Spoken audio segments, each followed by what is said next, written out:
Welcome to another episode of Keeping It Realty. So, Brian, I have to say that the feedback has been phenomenal, both online and in person.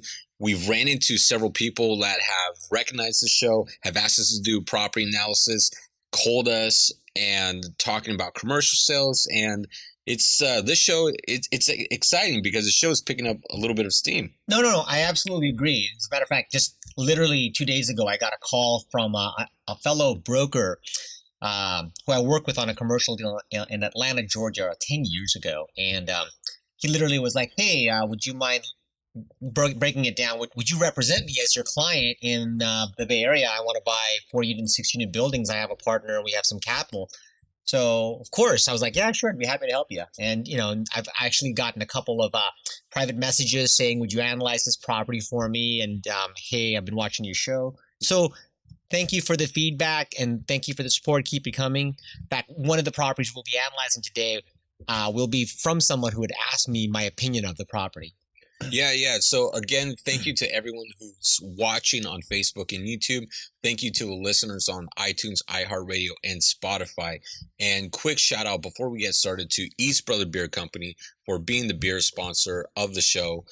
Again, thank you. You guys are phenomenal and love your place. So let's get right into the very first topic. First topic is going to be Zillow again. We've talked about Zillow multiple times in the past, and it seems like more and more news comes out every day about Zillow and different lawsuits and different things that they're trying to do. So recently, Zillow launched Zillow Home Loans. Now, many people don't know that Zillow recently bought Mortgage Lenders of America and are rebranding that to Zillow Home Loans. And this is a whole new product that they're offering. What's your take on this? Are people going to use Zillow Home Loans? I mean, it really depends on the performance and speed of the loan and how well they underwrite. Basically, what they've gotten into is the warehouse line market, where they're going to go ahead and make loans on 1 to 4 unit dwellings and fall into the whole RESPA requirements with the whole idea of securitizing loan and selling it on the secondary money market later on. It really depends. If they take into consideration and use the same team from the company they actually bought, then they could potentially have some relative success with it. Again, my main thing when I hear of Zillow and loans is that Zillow is kind of known for overvaluing their properties and kind of creating a little bit of a hype. So when you're going to be overvaluing a property and then turning around and making a loan against it, you're kind of discrediting yourself as a lender, because if you have an overvaluation and then you might be over leveraged when you make the loan, and if things go bad, then you could be left holding the bag. And that's going to be very interesting, because at what point will someone sue them for making a loan based on a Zestimate valuation that was completely off, and now the property's not worth that much, and we're looking at a possible recession here coming up in the next few years. And if that happens, Zillow could be setting themselves up for a very big problem. But it's not a surprise that they've started this. When I first heard it, I kind of thought, well, isn't that a bit of a conflict of interest? Yeah, exactly. Right? Especially since they're valuing properties and then now they're going to make a loan on it. But this is not a surprise, because Zillow has been looking for ways to reduce their losses. I mean, to date, they haven't been profitable as a company. Now, what's interesting is that their revenues went up in 2018 from 2017, 29%, which is amazing, but their losses went up. Their actual losses are $100 million for the year. I wonder what they're spending their money on. I mean, you got to remember, it costs a lot of money to call up those agents to tell them that they have a special deal for them. No, absolutely. Well, I know that some of my own agents here in the office actually subscribe to Zillow. Again, for those of you that don't understand the Zillow business model, they procure clients for basically sellers who are interested in going in and looking what the value of their home is. And usually, if you're looking to see what the value of your home is, it means that you're interested in potentially selling your home. So these leads are sold back to real estate agents. They've also got a buyer interface, so they can capture leads and sell them to agents. And it really depends on the quality of those leads. There's the whole feedback or review process of Zillow agents, and they trump this up a lot. And then from this, they go and they market to real estate agents to sell advertising dollars. Yeah, and that revenue that they've been generating has been going up, and they're pretty aggressive with their sales tactic. but at the end of the day, their profits are lost. And now with them being a publicly traded company, there's a lot of pressure from shareholders to make sure that they turn a profit and eventually become profitable. And that's what they're struggling with. And the big hype right now are the iBuyers like Open Door. And that's one of the reasons why Zillow went out and purchased a mortgage lending company Yeah. and why they're now branding it as Zillow Home Loans Yeah. to take advantage of that hype and that type of business model. But the one thing that we know with big corporations is it's not that easy to switch your completely different business model to a different business model. It's just not that easy. And then if shareholders don't like Right. it, that's additional pressure In on you fact, to I was just go going to say back. that whole balance of pleasing your shareholders and making sure your profits are actually reported properly and not overinflated, that becomes a huge balancing act whenever you go publicly traded, especially when you put yourself in a situation where you can create that potential conflict of interest. And real quick too, also in the Zillow world, they're facing two new lawsuits now. One basically stating that they've been hiding and modifying Zestimates for big brokerages, and this is going to tie into, I think, the lawsuit with the MLS and the top brokerages. And then they're also facing discrimination lawsuits against discrimination in their listings because in Hmm. some rentals, when you look at ads, some people will put, I will only rent to Caucasian or I will only rent to Latino people. Wow. And so because of that, I actually didn't even see that in any of the Zillow ads, but I guess that, yeah, I mean, and it does happen. And at what point does Zillow become uh, have to step in to regulate that? And that's what this lawsuit is going to cover. And Facebook just recently went through their own discrimination lawsuit, which forced them to completely change the ad campaign platform for whenever you're advertising rental and homes for sale. So let's get into our second topic here, and it's Americans optimistic about financial futures. So every quarter, every poll, or every year, there's always a poll that's being done on what people's sentiment is about the economy, about housing, and they basically track if people are feeling positive or negative about the economy and housing. And it's very interesting. Here we have a few stats. Overall, 75% of Americans are optimistic about their financial future, whereas 19% are pessimistic. And then there was a question, do you expect to have enough retirement savings? Overall, 50% said yes. Overall, 33% said no. There was another question, do you feel that economic reporting fits reality for the average American? And this was also very interesting. So, economic reporting, overall, 27% said yes, 60% said no. So, obviously, not a lot of confidence in the media and what's being reported out there with what people feel as if it's really happening. And so there was a poll in February that showed 58% of Californians think the current economy is in either good shape or excellent shape. 38% feel that it's not in good shape, and 3% no answer. So, with this data, what does it mean for real estate? Well, first of all, let's just delve into the whole California aspect. California in itself is a little bit of a economic bubble with respect to the rest of the United States, especially even Northern California, where a significant amount of the actual jobs are created and the income is created. In fact, many have even argued California should succeed from the rest of the United States since it has such a high economy. Um, We're what, the fourth or fifth largest economy if California was a country? Correct. Yeah. To the extent where there's actually a military plans in the event that California does try to succeed from the Union. Is there really? Yeah, there is. Yeah. I looked into this because when I first heard about this, I thought it was kind of preposterous. Why would we want to become our own country? But apparently, there's actually some movement to try to take California out. Or even divide into different states. And so there's actually military plans in the event that we try to do that to bring us back. So that said, California in itself is in its own little bubble. And so it's not hard to understand why most Californians are going to be pretty optimistic about their financial future. Whereas when you take the rest of the country as a whole, the incomes are just simply not there, and that's why you see the property values are also reflected as being much lower than what you'd see in California. I think you said last week where a lot of people kind of can't understand why our property values are so high, and that we're kind of a bit of a joke because they don't know what's going on. But the big part of that equation is that most people have the income to be able to afford the higher prices, and that in turn drives the prices up. Yeah, for me, what this poll and what this data shows me is that nothing has changed when it comes to polls and trends. People will basically, there's a lot of following the herd mentality, Right. right?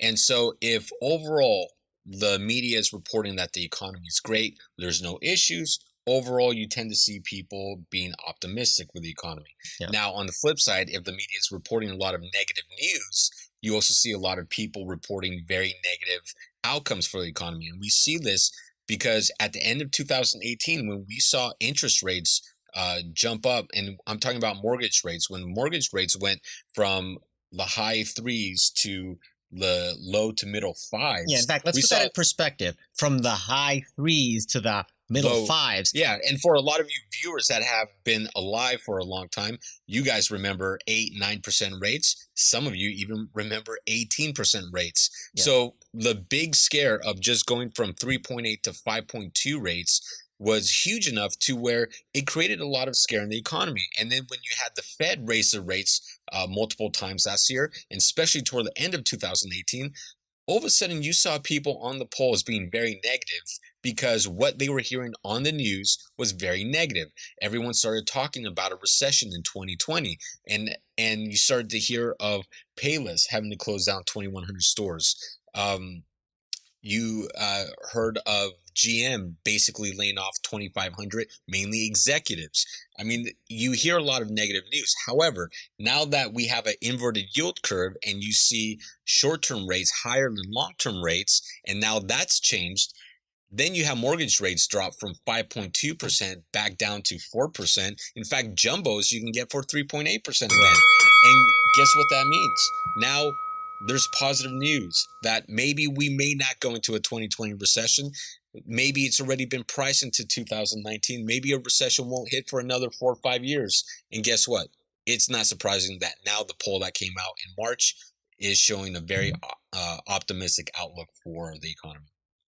So let's get into the third topic, and that's receivership in real estate. So, Brian, I'm going to basically summarize the story here and let you add it here because I know you have the most experience with receivership with this, and I know you have a lot to educate. Receivership is not something that many people are very familiar with, and they don't really understand how it works. Even a lot of people in the real estate Right. industry don't know what it is and how it works. So I want you to drop some serious knowledge on us and listeners. So, And just real quick uh-huh. before you get started, um, where this topic is coming from is there's a great article on berkeleyside.com that really breaks down what's been going on with a certain situation here. There's a gentleman, I'm not going to mention his name. He's 77 years old, and he has a property over on Harmon Street, which was put under receivership from the city of Berkeley. Essentially, what happened was he took a duplex, converted it to a single family home, and he's been dealing with violations since 2014. And eventually, the city uh, took over the property under receivership. So, Brian, what does receivership mean? How does it work? And what's the ultimate goal that the city of Berkeley is trying to do here? So whenever you hear of receivership or a receiver being appointed, it's usually appointed by a court of law.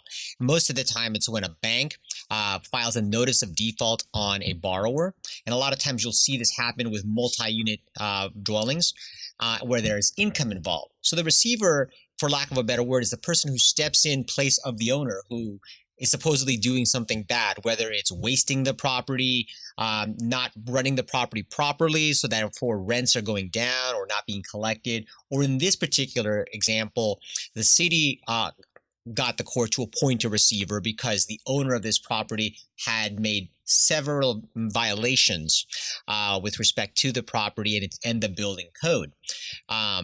What the receiver essentially going to do is take over in behalf of the owner the day-to-day activities and business of the property, whether it's collecting the rent or collecting the rent in order to pay for and repair certain violations.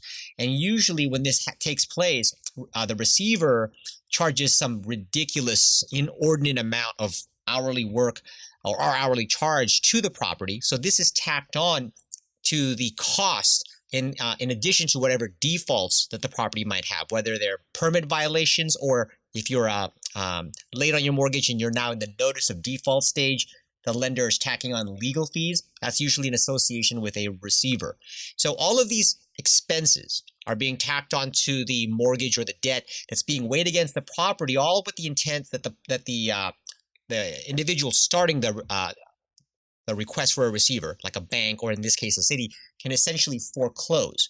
And when they foreclose on an asset like a property like this, what happens is it goes to the trustee sale. A lot of times you'll hear of what's called a minimum credit bid, and that's the minimum dollar amount that's required for somebody to come up with, whether it's the owner or somebody outside, to pay for and cure all of the costs associated with putting the property back into the proper shape. So again, if you're losing your property with like a multi-unit building and you have all these violations or repairs that are needed and default interest or prior interest and legal fees that are accumulating, this dollar amount, this minimum credit bid, is the amount that you as the borrower have to pay to redeem your property and get control of it back. Now to quickly just give an example of how this balloons, the plan that was initially given by the receivership estimated a total cost of $180,000 for this specific property. It's now ballooned over to $675,000. Wow. So again, put that in perspective.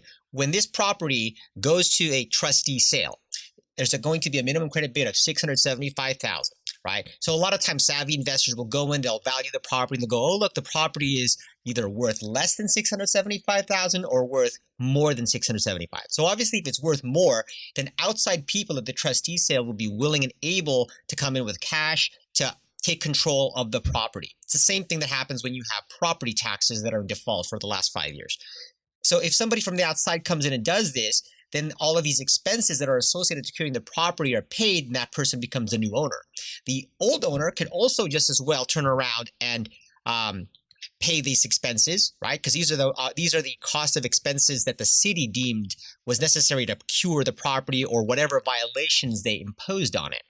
And if nobody, whether a third party outside who took an interest in the property or the owner themselves comes forward, then the title of the property goes into the name of the person who started the notice of default, whether it's a bank or it's the city.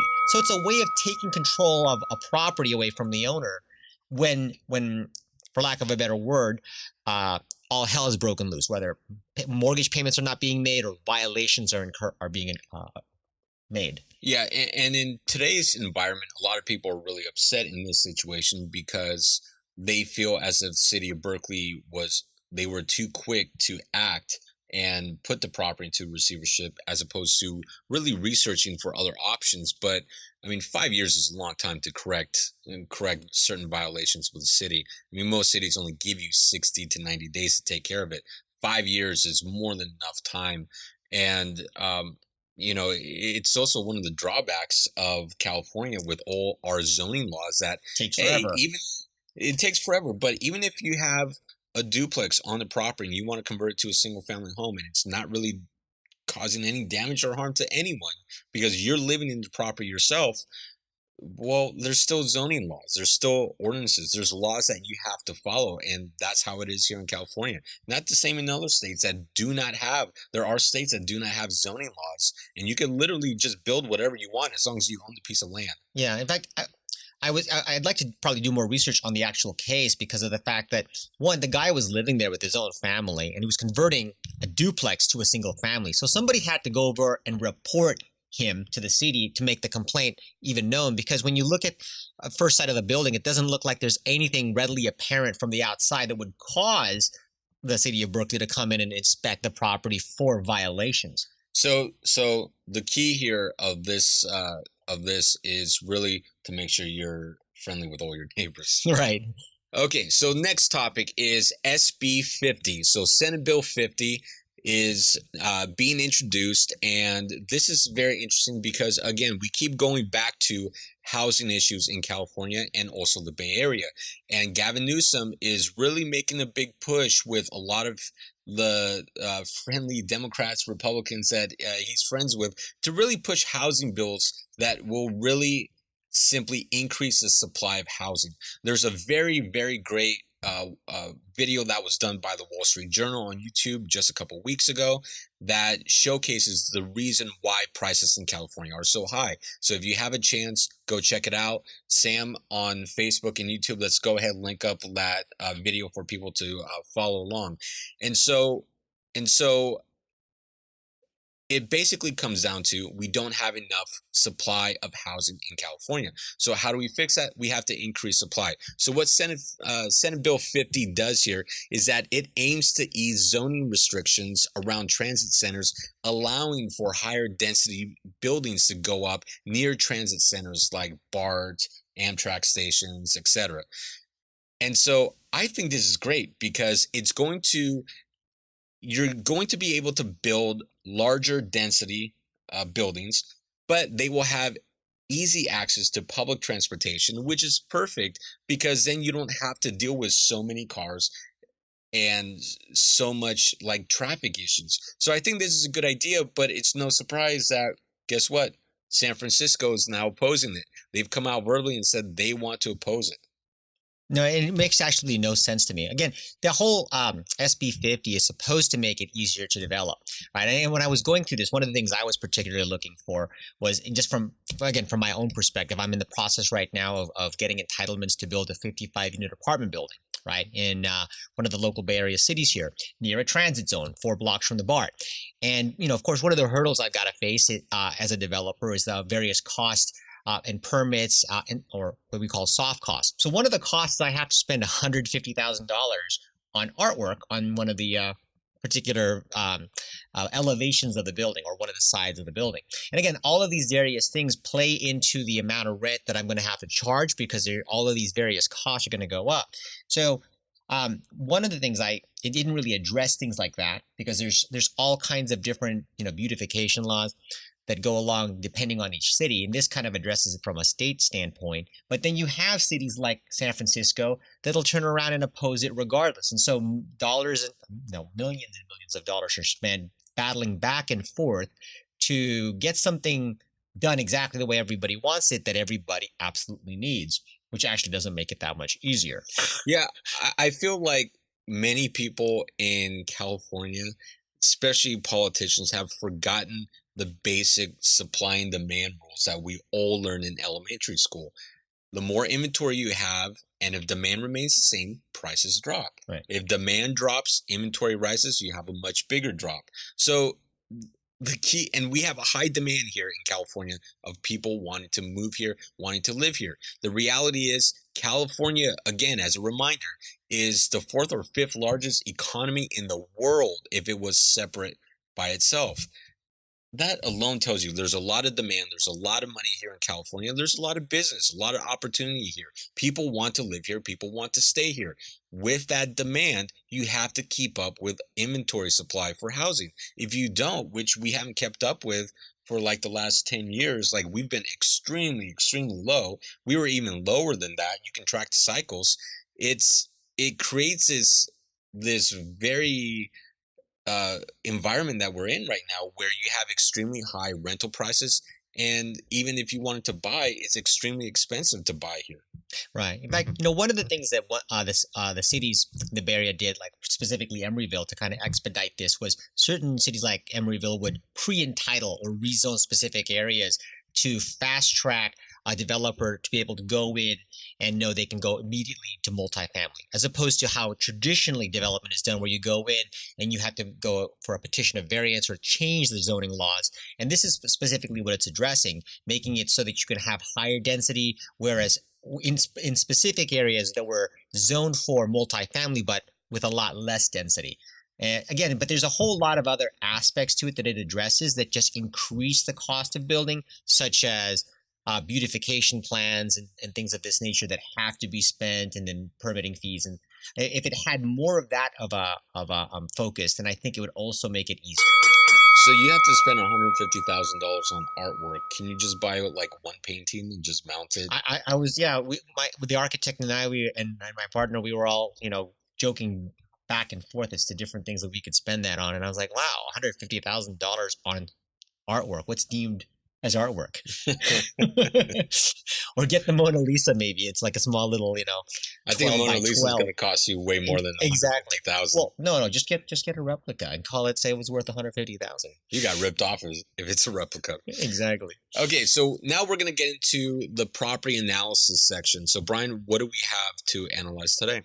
Well, this particular property, and I'm not giving it necessarily a thumbs up or a thumbs down, is one of my clients had reached out and asked me what I thought of the Stockton area, and specifically they asked about this particular 11-unit building in the city of Ceres, and it's an 11-unit building, and as you can see from the pictures, it's not the typical apartment complex that you would see in the Bay Area, where you can distinctly look at it and see that it's an apartment.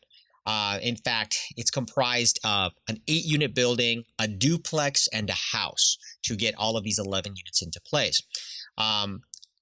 The overall age of the property, or the year that it was built, says that it was built in 1920, whereas I think that's kind of questionable as to when all the structures were built there. But regardless, when you're looking at it from just a unit standpoint and what the current markets are, again, the main reason they were asking about, hey, what about Stockton or Ceres area, is because of the high prices of property in the Bay Area. So Stockton right now, it's a big hype because I've had quite a few clients reach out to me and ask me for my opinion on Stockton. Yeah, no, in fact, there are properties in Stockton that fit the bill of the typical apartment complex, right? However, this particular property in the city of Ceres, it, in my opinion, didn't really fit that bill because you got an eightplex next to a duplex next to a house, and as you can see from the aerial plot map, that this property itself sits on various parcels. It looks like it's a total of 3 parcels and on 2 different streets, right? But regardless, let's look at it just from the income standpoint. And all the incomes here I haven't completely verified yet. I'm still actually waiting for some quick feedback from the agent. But based on the income that I was looking up on my local CoStar, the current monthly rents total up to about $9,900 a month, right? Now, taking that, if that is in fact the case, $9,900 a month, and running it with the new taxes, utilities, and things of this nature, I'm running it at about 41.65% expenses. It runs at the price point that it's asking right now of $1,200,000. Now, when I looked at this, I was like, wow, Stockton has actually gone up a lot in value from what I recall back 10, 15 years ago. And in fact, but even then, when you divide that number by the 11 units, you're still at that price point of about $109,000 a door, as opposed to what you're seeing in the Bay Area, which is about $250,000 per unit per door. And when you run it at these numbers, you're looking at roughly a 5.49% cap rate, taking it from its existing income and just subtracting out the general expenses that would be associated with it. When I ran the market rents in the area, I couldn't really determine whether or not there was a huge jump in the value. The average rents were about $900 per unit, and what the market could bear would be roughly around $1,200. However, these particular units themselves don't fit the typical unit that rents for $1,100 to $1,200 because, again, it's a 1920s building. It's comprised of 3 different types of building types, and then one of them being an actual house. The property itself, even when you bring it up to market, I wasn't really getting it to go above a 6 cap. In fact, just the loss to lease was somewhere between 3 to 5%. So in other words, you can raise the rents roughly 3 to 5% from where they currently were at. And if that were the case, then you're beginning to approach the 6, but you're not really, you're still below 5.76. The other part of this, and this was the big thing that I had to really focus in on, is when you're looking at a property that's 1920 build and something that it's not homogeneous, where you can clearly look at it and it's cookie cutter 2-bedroom, 12 2-bedroom 1 baths, or 11 2-bedroom 1 baths. It's comprised of various ground floor structures on several lots, is that your maintenance costs go up considerably. And then also your capital improvement costs are also kind of more erratic. So whereas here I was using a conservative $250 per unit per door, roughly saving $2,750 a year as part of my capital reserves. I think if I went into a closer examination of this property, the capital improvement cost itself would probably be much higher. Again, let's put this in perspective. It's I an mean, older building. it's an older building, right? You've got three buildings as opposed to one building, so that's three different roofs. One's a house, one's a duplex, and one's an eightplex. Also, as you can see from the picture, it's more of a wood frame on the outside, and so you have a lot of potential exterior dry rot. So I mean, my first take on the property is it's kind of a pass. If I were going to, if my client were going to ask me, it's certainly worth a look and, go out there and take a look at the property, request additional reports, if any, that the agent might have. Now to confirm, these are separate buildings that are not attached to each other, correct? Well, correct. It's three different buildings that comprise this eightplex, which isn't necessarily a bad thing, right? Yeah, the reason why I asked that is because this is something that, because we manage several buildings or several complexes that are made up of multiple buildings. The one problem that people really run into with these buildings is that you have water lines, for example, running to each of these buildings. And it's not just one main line running through Right. everything. It Well, depends I on think how it's built. I think it's even worse than that. Like case in point, we manage a 90-unit building, and it's comprised of several buildings of which have, large multiple units within them. Now, those water lines are much more up to date, and they would fit your more the description you're looking for a 90-unit building. Whereas this particular building, from an aerial view, you can kind of see that there's a whole lot of like dirt. There's not necessarily all cemented areas, and so the water lines or the sewer lateral going to one building is probably a different age from another one, and they're not interconnected. And since 1920, you have, sometimes you may not know what was replaced, what was repaired on, and it's not that easy. And so sometimes if something happens to one line, you got to fix it. And that could range anywhere from 4 to 8 grand. And then if something happens to a different line, well, that's another 4 to 8 grand. And so when you're buying a building like this, including, you have to consider the age and you have to consider the building makeup, Right. because you really have to calculate those capital improvements into your analysis. Absolutely. In fact, when you start to calculate those capital improvements into your analysis, you're probably going to be exceeding 41% expenses. Um, Again, just looking at the building from afar. And again, when you're an investor, you don't go in like you would be house buying, where you look at the insides of all these different places. You look at the numbers, the way that it flows first, and then you make offers subject to inspection. Now, when you get them in a contract, you're going to go ahead and spend some dollars for actual inspections like termite or roof or property inspections to look at the pipes or the electrical wiring, making sure it's not knob and tube and things of this nature. And again, this is really important, especially as California goes, further in time, towards the future of electrification and modernizing all of our power needs and things of this nature. To me, the building just looked like you'd have to get three different reports because the buildings themselves that sit on the structure do not appear to have been all built at the same time. It looks like they were more aggregated. They were all different properties at one time. The owner bought them and at different various times, and basically is assembling their parcels and selling them as one unit. Hmm. Very interesting.